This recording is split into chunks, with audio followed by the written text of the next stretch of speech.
Hello दोस्तों, रोशन academy में आपका स्वागत है। वीडियो से रिलेटेड संबंधित है। आज हम बताने वाले हैं EVS क्लास 4 NCERT बुक्स का निचोड़।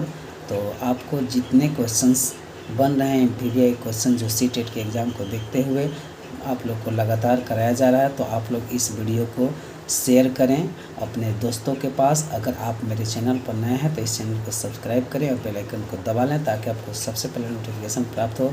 तो आप देख सकते हैं कि यहाँ पार्ट 11 के अंतर्गत फुलवारी के अंतर्गत जो भी क्वेश्चंस बनते हैं आप लोग को सभी क्वेश्चंस को कराया जा रहा है ताकि आपका एग्ज़ाम्स अच्छे से क्लियर हो सके।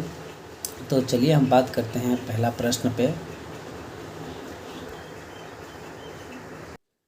फूलों की घाटी कहाँ स्थित है? तो उत्तर हो जाएगा उत्तराखंड के चमोली जिला में स्थित है। कहाँ स्थित है? उत्तराखंड के चमोली जिला में। दूसरा प्रश्न है मधुबनी क्या है? तो एक चित्रकला है जिसको पेंटिंग के नाम से जानते हैं।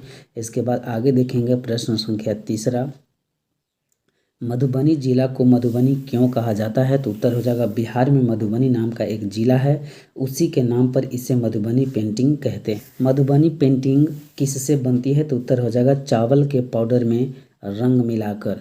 आगे देखेंगे पांचवा प्रश्न देखेंगे मधुबनी पेंटिंग में क्या क्या दर्शाया गया है? तो उत्तर मनुष्य, जानवर, पेड़, फूल, पक्षी, मछली और कई अन्य जानवर को दर्शाया गया है। चलिए आगे देखते हैं। कुछ आपका नोट में बताया गया है, इनमें नील, हल्दी, फूलों, पेड़ों के रंग आदि का उपयोग किया जाता है। इनमें नील, हल्दी, फूलों, पेड़ों के रंग आदि का उपयोग किया जाता है। आगे देखते हैं। आप यहाँ पर देख सकते हैं चैप्टर अगला है 12 यानी 12 चैप्टर। इसके अंतर्गत क्या क्या प्रश्न बनते हैं आप देखेंगे। कैसे कैसे बदले घर, इससे रिलेटेड जो भी आपका क्वेश्चंस बनेगा आपको लगातार कराया जा रहा है, इसलिए आप लोग इस वीडियो को शेयर करें अपने दोस्तों के साथ और सब्सक्राइब कर लें। मेरे चैनल पर नए हैं तो और बेल आइकन को दबा दें ताकि आपको सबसे पहले नोटिफिकेशन प्राप्त हो। तो चलिए इसके अंतर्गत पहला प्रश्न बनता है गाजी खान अब कहाँ पर स्थित है? तो उत्तर हो जाएगा अब यह जगह पाकिस्तान में है।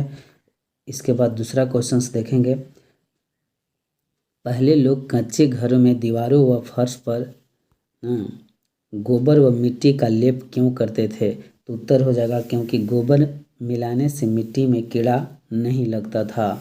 पहले लोग कच्चे घरों में दीवारों व फर्श पर गोबर व मिट्टी का लेप क्यों करते थे? क्योंकि गोबर मिलाने से मिट्टी में कीड़ा नहीं लगता था। इसका आंसर हो जाएगा। अगला देखेंगे तीसरा नंबर प्रश्न, लकड़ी की छत में दीमक से बचाने के लिए क्या करते हैं? तो उत्तर हो जाएगा इसमें नीम और कीकर की लकड़ियाँ बिछाते हैं। इसके बाद आगे देखेंगे पार्ट 13 में यहाँ पर पहाड़ों से समुंदर तक पार्ट 13 में दिया गया है पहाड़ों से समुंदर तक।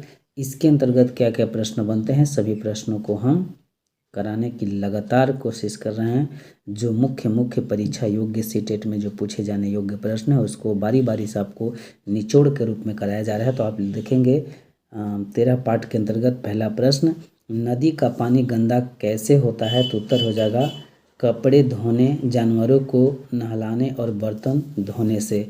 इसके बाद दूसरा प्रश्न है पानी साफ करने का सबसे अच्छा तरीका क्या है? तो उत्तर हो जाएगा पानी को उबालना।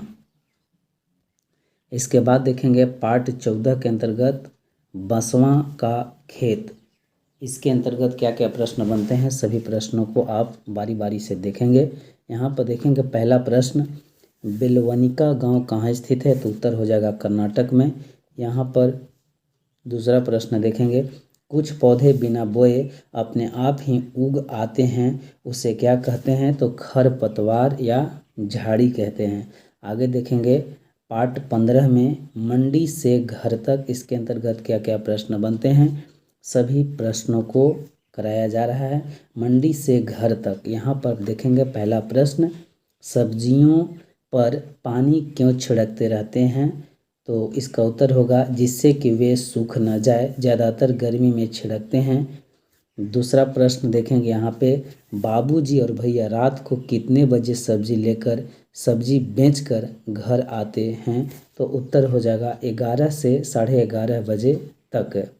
इसके बाद आगे देखेंगे पार्ट 16 के अंतर्गत चूं चूं करती आई चिड़िया, इसके अंतर्गत क्या क्या क्वेश्चंस आंसर बनते हैं आप देखेंगे। यहाँ पर पहला प्रश्न बनता है गीजू भाई बड़ेका कहाँ रहते थे, तो उत्तर हो जाएगा गुजरात में रहते थे। इसके बाद कुछ नोट में है गीजू भाई बड़ेका बच्चों के लिए कई कहानियाँ लिखी हैं। इसके बाद दूसरा प्रश्न देखेंगे इंडियन रोबिन यानी किलचड़ी पक्षी अपने अंडे कहाँ देता है, तो उत्तर हो जाएगा सड़क के किनारे पत्थरों के बीच। इसके बाद तीसरा प्रश्न देखेंगे कोयल अंडे कहाँ देती है, तो उत्तर हो जाएगा कौवे के घोंसले में। इसके बाद चौथा प्रश्न देखेंगे पक्षी घोंसला क्यों बनाती है, तो उत्तर हो जाएगा अंडे देने के लिए। नोट में कुछ आपको यहाँ पर देखेंगे जब अंडे फूट जाते हैं और बच्चे बड़े हो जाते हैं तो वे घोंसले को छोड़ देते हैं। आगे देखेंगे प्रश्न संख्या 5 में कौन सा पक्षी कैक्टस के कांटों के बीच या मेहंदी की मेढ़ में घोंसला बनाती हैं, तो उत्तर हो जाएगा फाख्ता। इसके बाद अगला देखेंगे छठा प्रश्न रिया घोंसला कहाँ बनाती हैं, तो उत्तर हो जाएगा अलमारी के ऊपर आईने के पीछे घर की दीवार के आले में।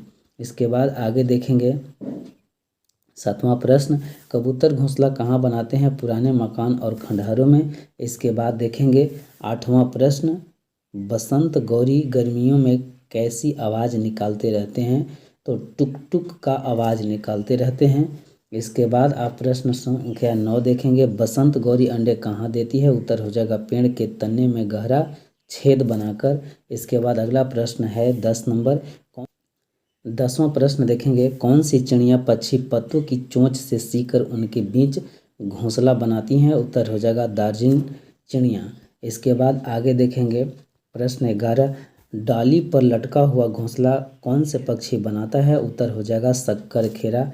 आप कुछ नोट में यहाँ पर देखेंगे यहाँ पे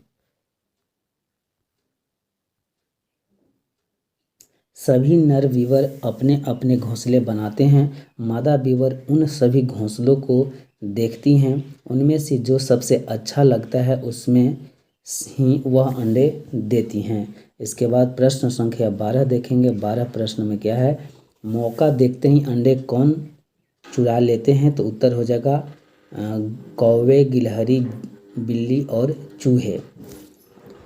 13 प्रश्न देखेंगे बिल्ली के दांत कैसे होते हैं, तो उत्तर हो जाएगा नुकीले होते हैं जो मांस फाड़ने और काटने के काम में आते हैं। इसके बाद अगला प्रश्न देखेंगे नोट में यहाँ पर लिखा हुआ है गिलहरी के दांत हमेशा बढ़ते रहते हैं, दांतों से काटने और कुतरने के कारण इनका दांत घिसते रहते हैं। चलिए आगे देखेंगे पार्ट 17 के अंतर्गत नंदिता मुंबई में इसके अंतर्गत जो भी आपका प्रश्न बनेगा आपका निचोड़ के रूप में आप लोग के सामने पेश किया जा रहा है।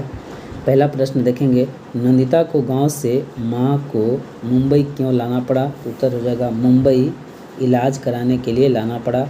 इसके बाद दूसरा प्रश्न देखेंगे मामा की बस्ती के टॉयलेट में जाने पर नंदिता को पहले मितली आती थी क्यों, तो उत्तर हो जाएगा क्योंकि वे टॉयलेट बहुत गंदा तथा बदबूदार था। इसके बाद प्रश्न तीसरा में देखेंगे नंदिता को अपने और मामा के घर में क्या अंतर लगा, तो उत्तर हो जाएगा नंदिता के घर में एक अलग आंगन रसोई घर तथा बाथरूम था, लेकिन मामा के घर में एक ही कमरे में सभी लोग सोते थे, उसी कमरे में खाना बनाया जाता था तथा स्नान भी किया जाता था। इसके बाद अगला प्रश्न देखेंगे प्रश्न संख्या 4 में बस्ती के नल से पानी भरने और गांव में पानी भरने में नंदिता को क्या अंतर लगा, तो उत्तर हो जाएगा बस्ती ने नल में सुबह 4 बजे से ही पानी भरने के लिए लाइन लगाना पड़ता था, वहाँ पानी लेने के लिए झगड़े होते थे। नंदिता के गांव में तालाब से पानी लिया जाता था जहाँ कोई झगड़े नहीं होते थे। आगे देखेंगे प्रश्न संख्या 5 मामा को अपना घर क्यों बदलना पड़ रहा है, उत्तर हो जाएगा क्योंकि उन्हें बस्ती खाली कराने का नोटिस दिया गया है, बस्ती वाली जगह पर होटल बनेगा। चलिए इसके बाद छठा क्वेश्चंस देखेंगे यहाँ पे क्या तुम्हारे परिवार के लोग को काम के लिए दूर जाना पड़ता है, वे कहाँ जाते हैं, वे कितने दूर जाते हैं? इसका उत्तर हो जाएगा मेरे पिताजी काम के लिए दूर जाते हैं, वे अपने ऑफिस जाते हैं, उनका ऑफिस मेरे घर से 10 किलोमीटर दूर है। तो गाइस आज का इतना ही, फिर हम आपको अगले वीडियो में मिलेंगे। तो आप लोग इस वीडियो को शेयर करें और अगर मेरे चैनल पर नए हैं तो आप लोग सब्सक्राइब कर लें और बेल आइकन को दबा लें ताकि आपको सबसे पहले नोटिफिकेशन प्राप्त होगा। तो हम जानते हैं कि आई होप आप समझ गए होंगे। तो आज का इतना ही, फिर हम अगले वीडियो में मिलेंगे। जय हिंद, जय भारत।